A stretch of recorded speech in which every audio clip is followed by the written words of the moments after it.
Eu vou convidar a igreja a abrir a sua Bíblia no livro do Êxodo, capítulo 20, nós faremos a leitura somente dos versos 1, 2 e 3. Êxodo 20, versos 1, 2 e 3. Todos acharam? Amém? Então falou Deus todas estas palavras: Eu sou o Senhor, teu Deus, que te tirei da terra do Egito, da casa da servidão. Não terás outros deuses diante de mim. Palavra do Senhor. Feche seus olhos, vamos falar com Deus mais uma vez. Senhor Deus, Pai querido, Deus Santo, Todo-Poderoso, obrigado a Deus pela oportunidade maravilhosa de estarmos aqui essa noite para falarmos mais de Ti. Sabemos das nossas limitações, ó Deus, nós sabemos das nossas dificuldades, mas pedimos a sua misericórdia sobre a nossa vida. Que nessa noite, ó Pai, nós possamos trazer a palavra que o Senhor já preparou para cada um de nós. Que o seu Espírito, ó Deus, nos use, que abra nossa mente, o nosso coração, para que saiamos aqui aprendendo mais de Ti e aplicando os seus ensinamentos em nossas vidas. Em nome do seu Filho amado Jesus, que nós oramos. Amém. Amém. Saindo de casa, eu passei pela rodovia Presidente Dutra, um trechinho ali, e aí a gente percebe que ali é um dos caminhos dos romeiros. Hoje é o dia 12 de outubro, o Brasil comemora o dia da sua padroeira, né? E quando a gente olha pela rodovia ali, já tem uma galera caminhando em sentido à cidade de Aparecida do Norte, fica lá no estado de São Paulo. No ano passado, os dados da Polícia Rodoviária Federal divulgou que entre os dias 5 a 13 de outubro, transitou ali por aproximadamente 36 mil pessoas caminharam até chegar a essa cidade. Agora no ano de... na verdade, nesse final de semana, na sexta-feira, já havia sido contabilizadas cerca de 12 mil pessoas passando por ali. São pessoas, meus irmãos, de várias regiões do estado de São Paulo, se eu não falar até pessoas fora do Brasil, que enfrentam sol, chuva, vento, calor, ou seja, tantas mudanças climáticas, se sacrificando para estarem lá naquela cidade. E o motivo são vários: agradecimento por milagres, buscas de bênçãos, agradecimento pelo casamento, vão para participar de missa, vão para visitar o santuário, são vários os motivos. E quando nós olhamos para esse pessoal, que nós olhamos assim, vem em nossa mente é o quê? A idolatria. É isso que vem na nossa mente. Eles costumam dizer que eles não adoram outras pessoas, outros humanos no lugar de Deus. Eles falam que veneram, mas cá entre nós, o que acontece realmente ali é adoração. Mas, meus irmãos, quando a gente olha para esse pessoal, a gente esquece que muitos de nós também cometemos o pecado da idolatria. Porque nós colocamos adiante de Deus falsos ídolos, falsos deuses. E quando nós olhamos para os 10 mandamentos, é importante a gente entender um pouquinho o que Deus tem trazido para o seu povo e que maneira que isso deve ser aplicado para os nossos dias. Os 10 mandamentos, eles se dividem no prefácio, se divide nos 4 primeiros mandamentos, que são os deveres dos homens para com Deus, e no restante os deveres dos homens para com os outros homens. E eu quero dar um destaque aqui no prefácio dos 10 mandamentos, que são palavras que Deus se mostra para aquele povo como Deus soberano, o Deus todo-poderoso, o Deus eterno e o Deus imutável. O nosso Senhor relembra aquele povo que foi Ele que os tirou da escravidão do Egito, e não os deuses do Egito. Por isso que há somente um Deus. Há somente um Deus. Para a gente entender o contexto, o pessoal ele já tinha passado lá por aquele período das 10 pragas do Egito, com a morte, a última delas sendo a morte dos primogênitos. Então os hebreus foram libertos de um regime de escravidão de 400 anos, passaram pelo Mar Vermelho, o mar se abriu e eles passaram pelo meio das águas com seus pés secos. O exército de Faraó vinha atrás, então foram cobertos, foram mortos debaixo daquela água. Então o povo de Israel estava livre. O Senhor Deus havia dado a libertação para aquele povo. 3 meses depois, estavam ao pé do Monte Sinai. E enquanto o povo acampava naquele local, Deus chamou Moisés para subir ao monte. E ao 3º dia, o povo pôde ver a nuvem que se desceu ali. Trovões eram ouvidos, relâmpagos, sons de trombetas, o monte fumegava. A presença do Senhor estava diante deles. Então Moisés, deixando o povo ao longe, sobe ao cume do Monte Sinai, onde receberia as leis escritas pelo próprio Deus, pelo próprio Criador. Mas aquele povo, um povo idólatra, olhando que Moisés tardava em descer, um povo que viu milagres diante dos seus olhos, imediatamente esqueceu de tudo aquilo que Deus tinha feito por eles. Então foram até Arão ali e falaram: faça para nós um bezerro de ouro, e adorou a um ídolo. O povo esqueceu rapidinho, né? Eles esqueceram tão rápido de que Deus é o único Deus. Deus é o único Deus. O que nós podemos ver por intermédio de Moisés, Deus falou ao seu povo através das leis.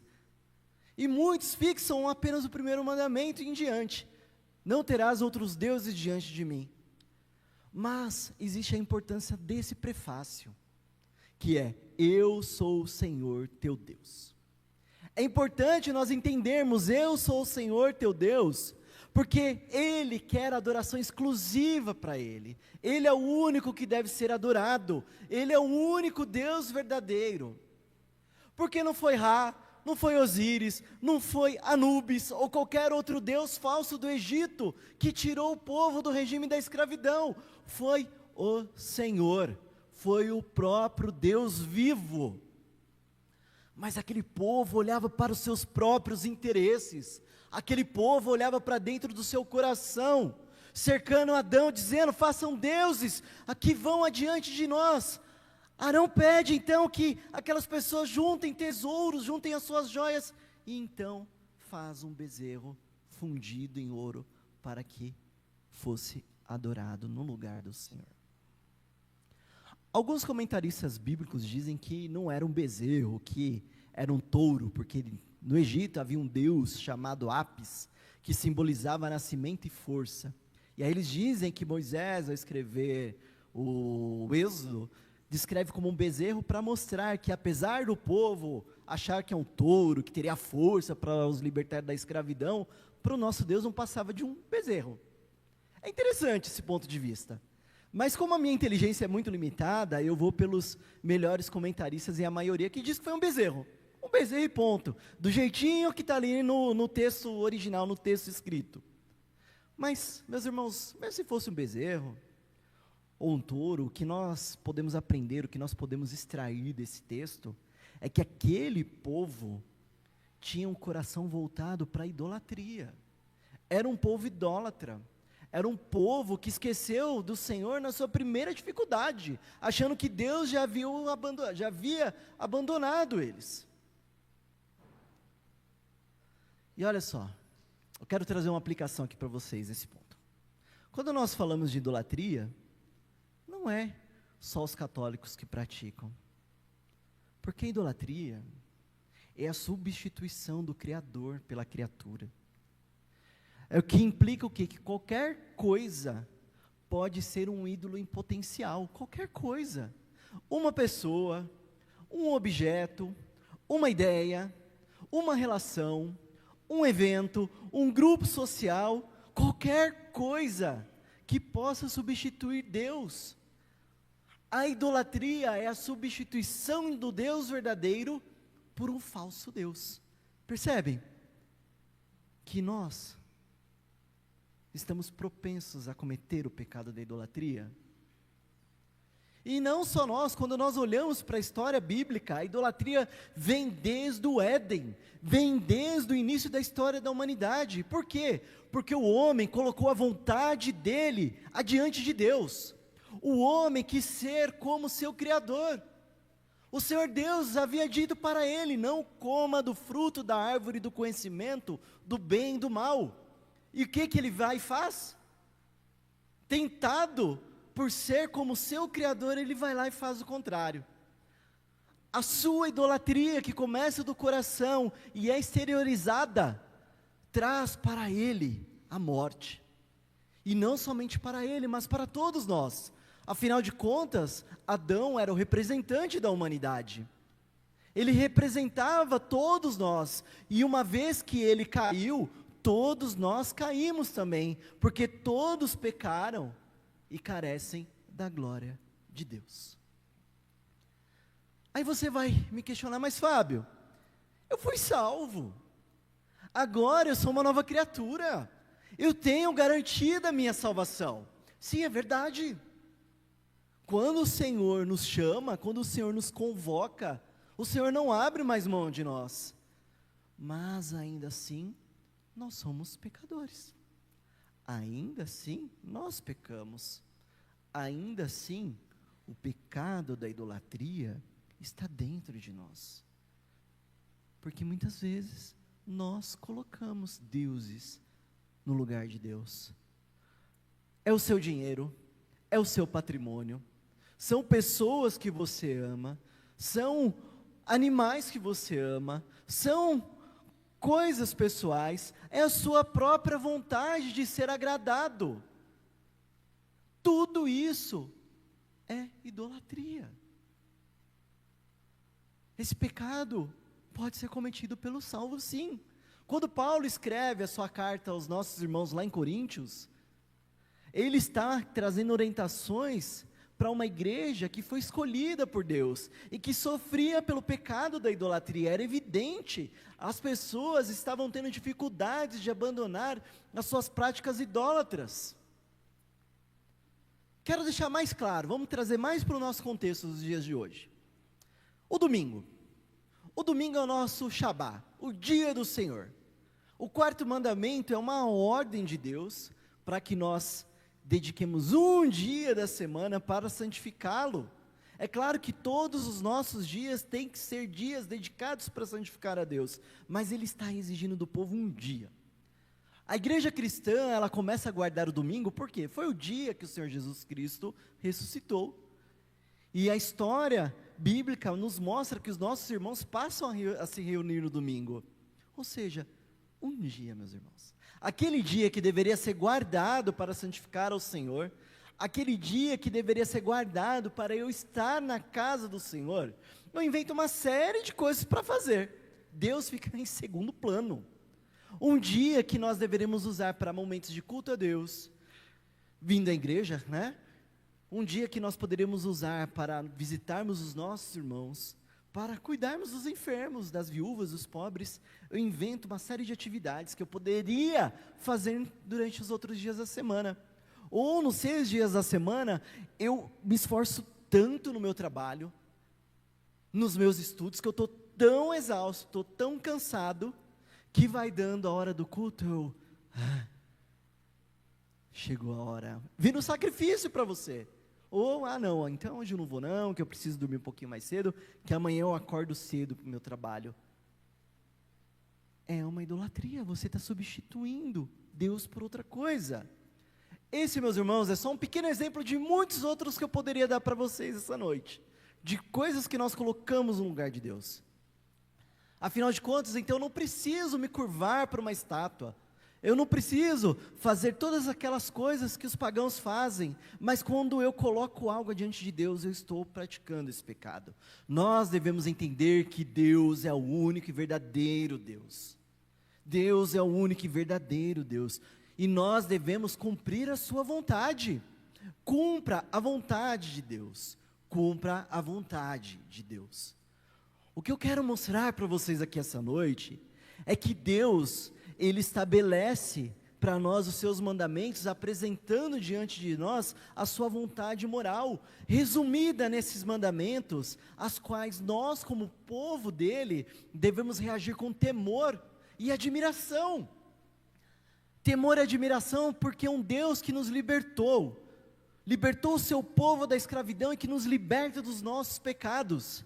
Sendo assim, é um Deus que nos exige plena, total e absoluta obediência. A ordem de Deus no texto é vista pela expressão não. Não, que no seu original é uma palavrinha que a gente se fala lo, que tem o quê? Não tem negociação. É um imperativo, não é não. E aí, em seguida do verbo terás, no verso 3, não terás, quer dizer então que é uma obrigação categórica, é uma validade integral, não só para aquele povo que estava no pé do Sinai, mas para nós nos dias de hoje. Nós devemos obedecer às ordens de Deus. E isso contraria aquele povo que fala, não, mas hoje nós vivemos pela graça, né? Eu não preciso mais obedecer os mandamentos de Deus, afinal de contas, Jesus já está no meu lugar. Não, nós ainda somos submetidos à lei de Deus. Essa ordem, meus irmãos, quer dizer então que não tem negociação, e é uma aplicação que se você descumpre, há punição. É diferente das leis condicionais que diz assim, se fizer algo, talvez você poderá sofrer uma punição. E aí no direito, quando você tem um advogado criminalista, que eu sei que aqui na igreja nós temos ele vai lá atrás de causas atenuantes, causas de diminuição de pena, excludentes de pena. Então é um não relativo, aqui é um não absoluto. A punição é certa. Descumprir a vontade de Deus, meus irmãos, implica graves consequências. Como eu já citei aqui, Adão descumpriu a vontade de Deus, implicou graves consequências. A punição foi real, a morte veio a toda a humanidade. O ser humano vivia em plena comunhão com Deus, mas o pecado trouxe para si a morte espiritual, houve separação do homem com o seu Criador, e consequentemente veio a morte física. Adão morreu, como tantos outros morreram e ainda morrerão. O que a gente pode olhar, que desde o primeiro pacto de Deus com a humanidade, a humanidade vem descumprindo os seus pactos. Sempre vimos, meus irmãos, que a raiz desse descumprimento é a própria idolatria, que vem de dentro do coração. Quando olhamos para nós mesmos, nós podemos ver que muitas vezes nós deixamos de lado esse acordo, nós descumprimos os mandamentos do Senhor. João Calvino nos lembra muito, dizendo que o coração do homem é uma fábrica de ídolos, o nosso coração é uma fábrica de ídolos, e afastar-se de Deus implica em nós disciplinas vindas de um Deus justo. Deus é amor, é verdade, mas Deus é justiça. Aquele povo que estava no pé do Monte Sinai, que fabricou ídolos, foi castigado por Deus. Muitos naquele momento perderam a vida, e aquela geração não entrou na terra prometida, vagaram pelo deserto até o último daquela geração ir. E quando nós olhamos para a trajetória no deserto, há um contraste com a riqueza prometida por Deus. Os 40 anos do deserto foi um teste, um tempo de disciplina daquele povo, para aquele povo. Deus estava mostrando para aquele povo que aquele povo deveria ter o seu coração moldado de acordo com a vontade dele. Aquele povo deveria entender que ele era dependente do próprio Senhor. Todos os suportes humanos foram retirados, para que eles pudessem entender que o Senhor estava cuidando de tudo. Durante aquele tempo, o Senhor deu maná do céu, enviou as cordonizes, deu água para aquele povo. De dia a nuvem cobriu o sol, de noite a coluna de fogo aquecia o frio. As suas roupas não eram consumidas e nem os seus calçados. Quando aquele povo foi picado pelas serpentes, o Senhor lhe trouxe a cura. Ou seja, tudo aquilo que eles precisavam estavam sendo supridos pela graça e a bondade do nosso Deus. Mas ainda assim aquele povo se queixava, ainda assim aquele povo muitas vezes reclamava e queria voltar para o Egito, queria continuar sendo escravos. E aqui eu trago uma segunda aplicação. Você vai olhar e vai falar, que povo ingrato, que povo maluco. Mas eu quero que cada um de nós volte os seus olhos para nós mesmos, volte os seus olhos para você. Você e eu fazemos parte daquele povo ingrato. Se nós tivéssemos a mesma oportunidade, muitos de nós provavelmente agiríamos como eles, reclamaríamos, iríamos querer voltar para o Egito, esqueceríamos de Deus, porque a nossa vida é desse jeito. Deus nos escolheu para sermos chamados seus filhos, povo de propriedade exclusiva, nação santa. Nós estávamos presos nos nossos delitos e nos nossos pecados, na nossa idolatria, mas o Senhor Deus nos libertou. Contudo, muitas vezes nós ainda temos colocado os nossos interesses na frente do Senhor, descumprindo seus mandamentos, fazendo outros deuses diante de nós. Muitas vezes, quando os nossos planos são frustrados, quando as nossas orações não são respondidas da maneira que a gente quer, a gente já fica com raivinha. Que Deus me abandonou, agora eu vou dar o meu próprio jeitinho. Nós temos descumprido a vontade de Deus por muitas vezes, e os 10 mandamentos estão diante de nós para mostrar a nossa incapacidade de cumprir a lei de Deus. O Senhor Deus é um Deus perfeito, Ele exige de nós perfeição, e se eu deixo de cumprir uma vírgula da lei, eu não atendo o requisito dessa perfeição. Olha só, há um problema aí então. Se o nosso Deus é um Deus perfeito, Ele exige perfeição, eu não sou perfeito, como então que eu garanto a minha salvação? Tem um problema a ser resolvido, mas Deus resolve esse problema. E isso é resolvido por meio do seu Filho Jesus, porque Ele é perfeito, e Jesus cumpre a vontade do Pai. Jesus cumpre a vontade do Pai. Quando nós olhamos para o livro do Êxodo, nós podemos enxergar uma aliança, não só com Deus e Moisés, mas com Deus e um povo que deveria viver em santidade de vida.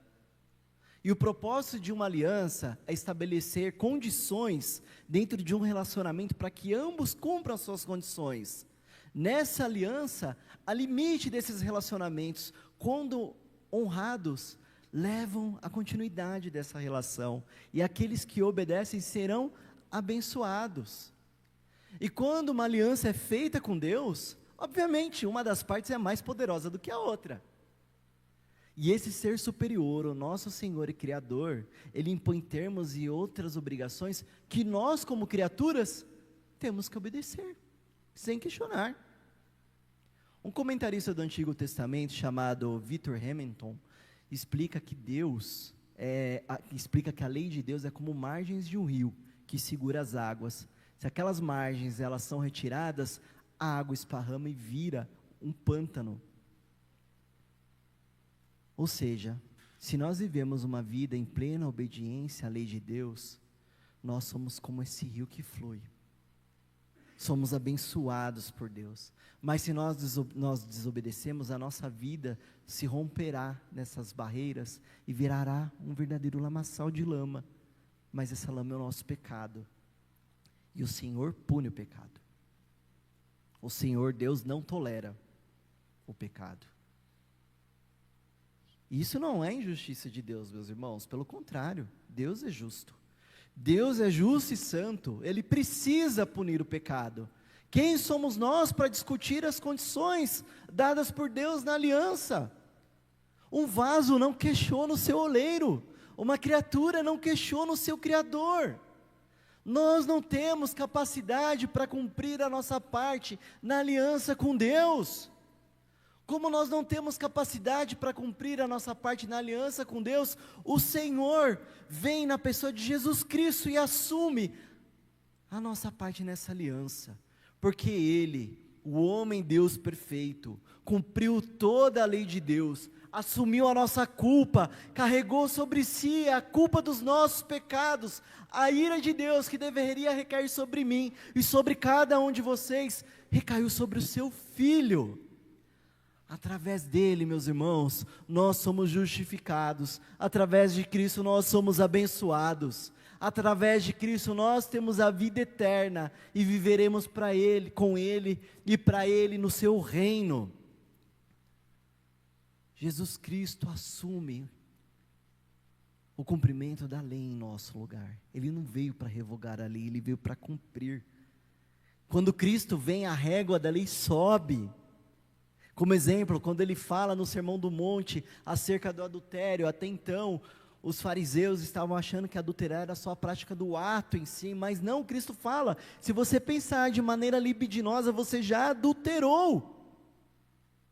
E no capítulo 22, ao responder os fariseus, ele vem mostrando que não revoga as leis, mas que ele condensa os 10 mandamentos em 2 grandes mandamentos. O primeiro, uma relação com Deus, mandamentos verticais em um único grande mandamento. O segundo, que são as relações dos homens, uma relação horizontal, condensa em um único segundo grande mandamento. Mateus 22, 37 e 40. Amarás o Senhor teu Deus de todo o teu coração, de toda a tua alma e de todo o teu entendimento.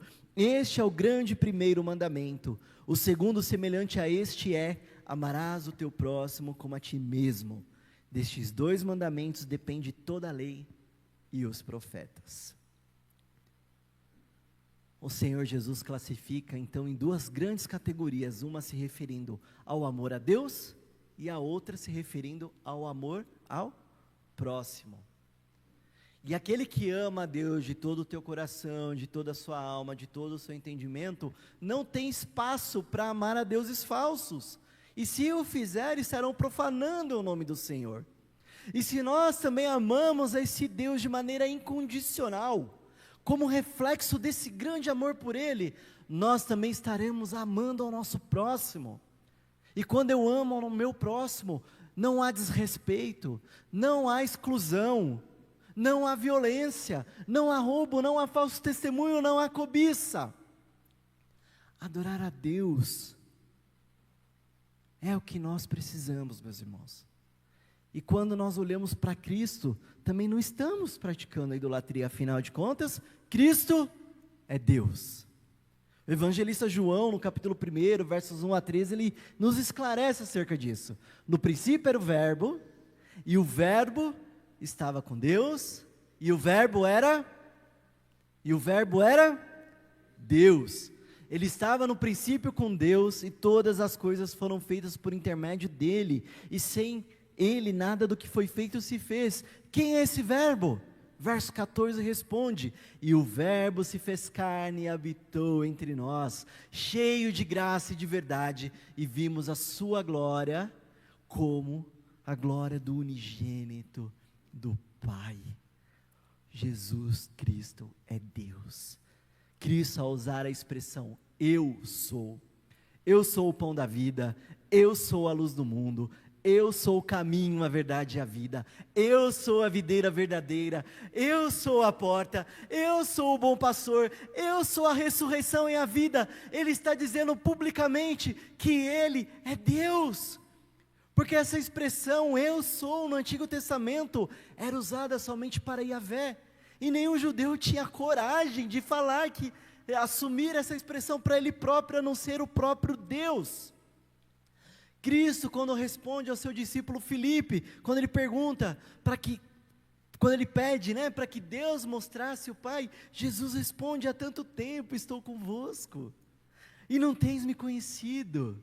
Quem vê a mim, vê o Pai. Como dizes tu, mostra o Pai. Olha só, Deus soluciona o problema do nosso pecado, fazendo uma aliança consigo mesmo na pessoa de Jesus Cristo. Aquele pecado que nos afastava do grande Criador é assumido na pessoa do Filho, e agora nós temos acesso direto ao Pai. Cristo, ao fazer uma aliança com Deus, Ele se humilha, Ele se esvazia da sua glória, Ele vem a esse mundo como um de nós, sofre todas as mazelas que um ser humano pode sofrer, mas sem pecado. E o ápice, o auge da sua humilhação, vem na sua morte, porque o Deus eterno, o Senhor Criador de todas as coisas, é entregue nas mãos dos ímpios pecadores, e é colocado em uma sepultura. Mas tudo isso, meus irmãos, era necessário, porque homens como eu, descumpriram as leis de Deus, não haveria como resolver o próprio problema da salvação, não haveria como resolver o meu pecado. Então Jesus vem e assume isso no meu lugar, porque Ele é o grande eu sou. A sua entrega passiva foi um ato de obediência ao Deus Pai, e amor a cada um de nós, cumprindo o propósito da salvação do seu povo. E quando nós olhamos para a entrega de Jesus, Ele não fez aquilo por medo, mas fez por amor. E é por essa perspectiva, meus amados irmãos, que nós devemos viver uma vida de adoração e obediência ao nosso Deus, não por medo, mas por amor a Ele. Como escreveu Paulo aos nossos irmãos em Romanos capítulo 13, verso 10, o amor não pratica o mal contra o próximo, de sorte que o cumprimento da lei é o amor. Eu quero trazer uma terceira aplicação nesse ponto. Viver uma vida de obediência a Deus, viver uma vida de adoração a esse Deus, não é eu me sacrificar como os pagãos fazem, de caminhar quilômetros por uma rodovia, enfrentando sol, chuva, frio, calor. Não é eu subir escadarias de joelho até meus joelhos sangrarem. Não é eu sacrificar animais para falsos deuses. Não é eu praticar rituais religiosos para eu ser salvo pelas minhas próprias obras. Não é só eu estar aqui domingo à noite batendo cartão para falar que eu sou crente. Se daqui para fora eu vivo uma vida desregrada, uma vida de desobediência, uma vida de falso testemunho, se eu não tenho domínio próprio, e aí eu encho a minha cara, dando falso testemunho lá fora, se eu vivo apostando em jogos de azar, e agora tem bets, tem tigrinho, afinal de contas ninguém está vendo, mas o Senhor está vendo. Se eu vivo pensando em ter relações fora do meu casamento, ou antes do meu casamento, inclusive em vídeos pela internet, se eu vivo dando falso testemunho no meu ambiente de trabalho, como um mau funcionário que vive reclamando do patrão, falta, mete atestado, chega atrasado, ou também como um patrão que não respeita as condições de trabalho e trata mal os meus funcionários, se eu sou uma pessoa que sonega impostos, se eu estou no trânsito, um abençoado me dá uma fechada e já é motivo para eu perder a paciência e sair xingando Deus e mundo, ou seja, não é uma vida de aparência, mas é uma vida de transformação verdadeira. Eu tenho que viver uma vida agradando a Deus no meu modo de agir, no meu modo de pensar, no meu modo de falar. A língua fala o que o coração está cheio, não é? Se eu tenho todo esse tipo de comportamento que se desvia do Senhor, você é um idólatra, porque você está fazendo isso para satisfazer o seu ego. Você está agindo como aquele povo do deserto, mas ao invés de adorar um bezerro, você está adorando a você mesmo. Sejam obedientes à palavra do Senhor, adorem a Jesus Cristo, porque o nosso Senhor Jesus Cristo é o único Deus verdadeiro. Para nós concluirmos, meus irmãos, já caminhando para o final, nós podemos entender que apesar de nós não sermos idólatras, nós estamos propensos a cometer o pecado da idolatria. Todas as vezes que eu coloco algo adiante de Deus, eu estou cometendo o pecado da idolatria. É um pecado que vem do meu interior e se exterioriza para o meu exterior, através de atitudes, através da minha maneira de pensar, falar ou agir. E nós dependemos exclusivamente da graça de Deus para nos libertar desses pecados. Não adianta eu bater no meu peito e falar, olha, deixa que eu resolvo sozinho. Não resolve. Talvez essa noite você pode ter imaginado que você teria a capacidade de resolver a sua vida espiritual com as suas próprias forças e até mesmo a sua salvação. Sinto muito, mas você sozinho não consegue. Nós dependemos da graça daquele Deus que nos liberta, porque Ele é o Senhor que nos tirou da terra do Egito, da casa da servidão. Cristo é aquele que veio para nos salvar. Cristo é aquele que se sacrificou por cada um de nós. Cristo é aquele que intercede por nós. A história da igreja, meus irmãos, é marcada por pessoas que tentaram resolver a sua salvação pelos seus próprios meios. Uma das histórias que nós conhecemos é a história da indulgência. As pessoas compravam o seu plano de salvação, doutrinas humanas que levaram as pessoas para o inferno, e tenho certeza que essas pessoas, quando fecharam os seus olhos aqui e abriram os seus olhos do outro lado, elas se decepcionaram, porque entenderam que não resolveu nada pelas suas próprias forças. No mês de outubro, nós estamos comemorando o mês da Reforma Protestante. Em outubro de 1517, o Senhor Deus levantou um homem lá em Wittenberg, onde pregou as suas 95 teses, criticando práticas idólatras que estavam levando as pessoas para o inferno. A partir de então, o Senhor abriu os olhos de muitas pessoas, tiveram seus olhos desvendados e entenderam que Jesus Cristo é o único e suficiente Salvador, que o justo viverá pela fé. A fé em quem? Em Cristo. Porque Cristo, Ele exerce o seu papel como sumo sacerdote. Através da morte dEle, todos os nossos pecados foram pagos. Ele que intercede pelo Pai. Cristo foi o último sacrifício, por isso que eu não preciso mais sacrificar nada, e nem a mim mesmo, porque Cristo já se entregou na cruz por cada um de nós. Por meio de Cristo, hoje eu posso entrar no meu quarto, fechar a minha porta, de joelhos, e orar ao Senhor, porque Ele está intercedendo por nós, e o seu Espírito também intercede por nós, com gemidos inexprimíveis. E a melhor notícia que eu tenho para cada um de nós, que diferente de qualquer ídolo, que já se foi, que já morreu, Cristo ressuscitou, Cristo vive, Cristo está em sua posição de Rei eterno, soberano, governando tudo e todas as coisas. Ele é o primeiro de muitos, e através dele nós também seremos ressuscitados. Um dia nós estaremos vivendo no seu reino eterno. Meus irmãos, minhas irmãs, se nessa noite o Senhor tocou no seu coração, expondo a você o mal que ainda habita dentro de cada um de nós, mostrando para você a necessidade de mudança de vida, a oportunidade é agora. Não espere o dia de amanhã, porque nós não sabemos se vamos sair daqui vivos. O Senhor Jesus Cristo em breve voltará para o mundo, mas pode ser que Ele volte para você ainda hoje.